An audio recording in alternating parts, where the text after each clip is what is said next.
तर मंडळी चला आज आपण रेस्टॉरंट स्टाईलमध्ये काजू करी बनवूया। बघा पहिल्यांदा आपण छान कांदे घेऊन बारीक अशा आकारात कापून घेऊया आणि मग नंतर कढईत पाणी टाकून त्या कांद्यांना 20 ते 25 मिनिटे उकळून घेऊया। बघा कांदे उकळून प्युरी केल्यानंतर दाटसर अशी येते आणि भाजीला चवही छान येते। बघा आता कांदे उकळतात तोपर्यंत आपण टोमॅटोची प्युरी करून घेऊया। आता मी छान टोमॅटो कापून घेतलेत, नंतर त्याची प्युरी बनवून घेतली। आता बघा कांदे व्हायला अजूनही 15 मिनिटं बाकी आहेत, तोपर्यंत आपण पटापट असं सामान जमा करून घेऊ। बघा इथे छान प्रकारे झालेले आहेत कांदे। आता या कांद्यांची वाफ निघण्यासाठी आपण यांना एका प्लेटमध्ये काढून घेऊया, जेणेकरून त्याची पूर्ण वाफ निघून जाईल आणि आपल्याला इझिली प्युरी बनवून घेता येईल। बघा छान प्रकारे कांदे काढून घेतले आहेत मी।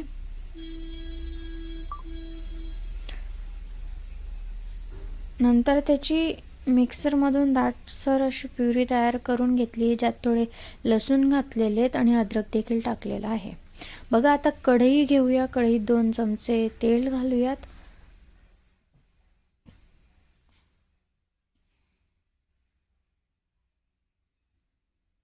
आता बघा मी इथे 2 चमचे तेल घातल्यानंतर पहिल्यांदा काय करते, थोडं तेल गरम होऊ देते, नंतर त्यात काजू टाकून काजू तळून घेऊयात।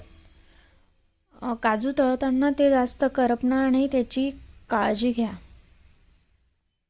हे बघा छान प्रकारे मी काजू तळून घेते, इथे जास्त लाल न होऊ देता अगदी मंद आचेवर हे काजू मी तळून घेते। बघा आपण बघूयात काजू तळल्या जात आहेत।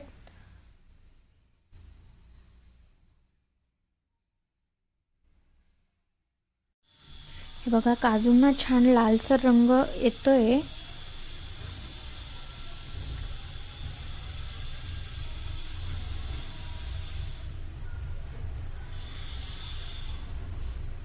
आता आपण एका वाटीत दूध घेऊयात आणि हे तळलेले काजू त्या दुधामध्ये 10 मिनिटांसाठी या काजूंना आपण त्या दुधात भिजू देऊया।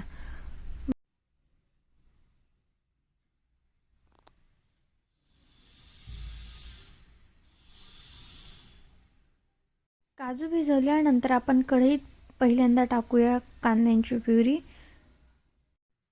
यातलं सगळं पाणी निघून जाण्यासाठी आपण त्याला 2 ते 3 मिनिटं तेलात होऊ देऊ। एकीकडे आपली ग्रेव्ही होत असताना दुसरीकडे आपले हे काजू छान प्रकारे भिजून जात आहेत।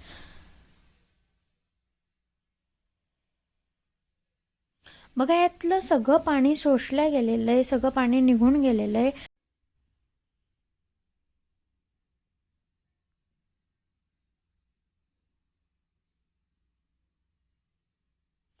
आता आपण ॲड करूया टोमॅटोची प्युरी।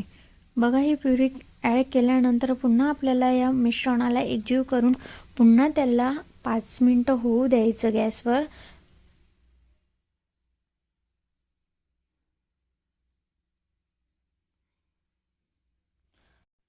बघा छान असं एकत्रित झालेलं आहे। 2 ते 3 मिनिटांसाठी आपण याला पुन्हा शिजू देऊया।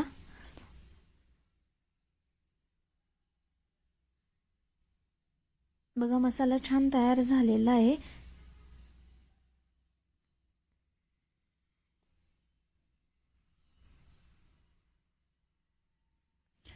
तर चला आता आपण यात ॲड करूया मसाले। बघा मी 2 चमचे काजू करीचा मसाला घेतलेला आहे।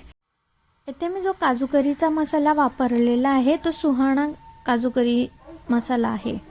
बघा त्यानंतर मी यात ॲड करते घरातला मसाला,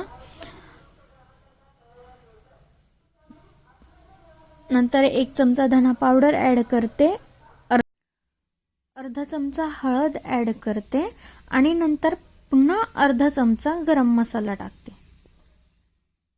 बघा इथे छान सगळे मसाले आपण टाकून झालेले आहेत।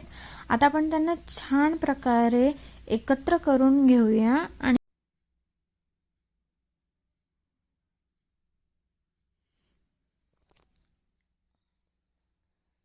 इथे बघा मसाला छान प्रकारे होऊन जातोय, करपला जातोय.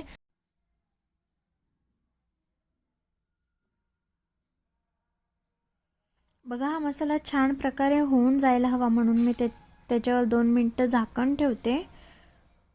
नंतर हे पहा, इथे छान प्रकारे मसाला हा झालेला आहे.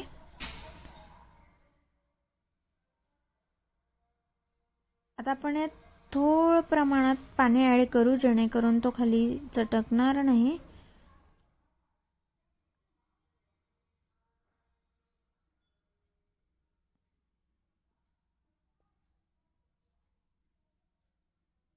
बघा मी पाणी ॲड करून घेतलेलं आहे, जेणेकरून माझा मसाला खाली चटकणार नाही कढईला.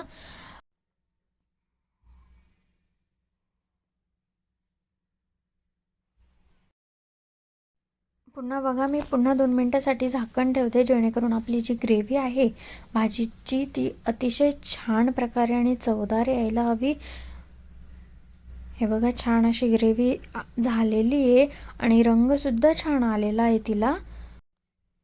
मी 2 लोकांची भाजी बनवते म्हणून मी 2 वाटी पाणी यूज केलेलं आहे. तुम्ही तुमच्या हिशोबाने पाणी ॲड करू शकता. बघा आता इथे छान मसाला झालेला आहे. मसाल्याची जी ग्रेव्ही आहे ती छान प्रकारे झालेली आहे. आता आपण जे काजू दुधात भिजवलेले होते ते या मसाल्यात ॲड करून घेऊया.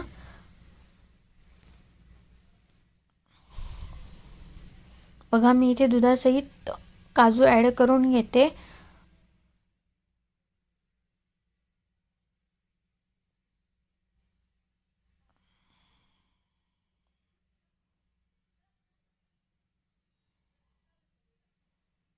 बघा छान प्रकारे आपली ग्रेव्ही आणि भाजी तयार होते. अगदी 5 मिनिटात आपली भाजी तयार होईल.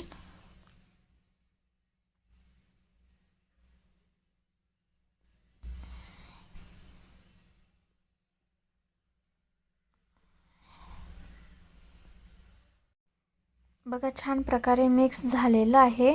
आता या काजूंना शिजण्यासाठी थोडं पाणी आपण वरून ॲड करून घेऊया. बघा मी इथे अर्धा वाटी पाणी पुन्हा ॲड करते. पुन्हा छान मिक्स करून घेऊन आपण 5 ते 6 मिनिटासाठी याला शिजवून घेऊयात.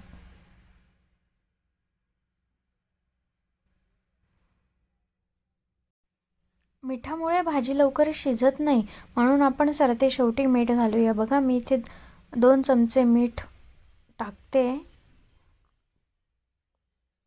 बघा आता माझं मीठ मिक्स करून झालेलं आहे.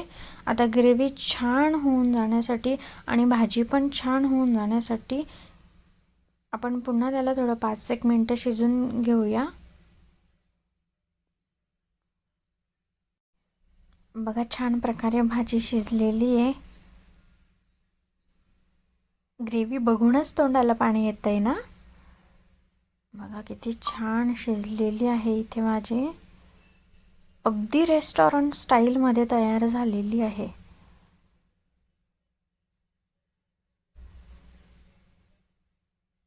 आपण आता यात अजून जायका येण्यासाठी यात थोडी मलाई ॲड करून घेऊया. बघा मी मलाई घरीच तयार केलेली आहे इथे. ते पुढच्या ब्लॉगमध्ये सांगेल मी तुम्हाला. बघा छान मलाई ॲड करून घेतलेली आहे मी. आणि नंतर बारीक अशी कोथिंबीर चिरून घ्यायची, तिला स्वच्छ धुवून घ्यायची, नंतर ती ॲड करून घ्यायची. बघा आहा काय दिसते रेस्टॉरंट स्टाईल काजू करी. आलं ना तोंडाला पाणी. चला मग पटकन लाईक करा, कमेंट करा.